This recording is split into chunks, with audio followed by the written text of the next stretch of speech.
How to open a Capital One bank account online. Hey everyone, in this video I'm going to show you how to open a Capital One bank account online in 2024. So whether you're looking for a checkings or savings account, I'll walk you through the entire process step by step. Let's get started. First, go to CapitalOne.com. So once you're on the home page, hover over the banking menu option at the top and then select open an account, and this will take you to the different account options available.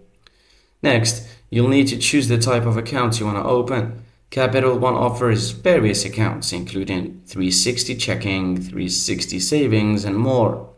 Click on the account type that fits your needs to view more details. Once you've selected your account, click on the Open Account button and this will begin the application process.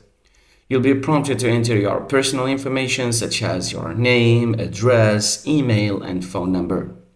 Next, you'll need to provide identification information. This may include your social security number and a form of identification, such as a driver's license or passport. Make sure to have these documents handy for a smoother process.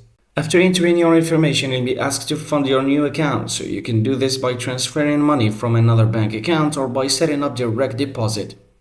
Choose the option that works best for your case. Once you've completed all the steps, review your application for accuracy and make sure all your information is correct, and then submit your application. You should receive a confirmation email shortly after. After submitting your application, Capital One will review it and notify you if your account has been approved. This can take a few minutes to a couple of days depending on your situation. And that's how you open a Capital One bank account online. So if you found this video helpful, please give it a thumbs up and subscribe for more financial tips and tutorials. Thanks for watching and welcome to Capital One.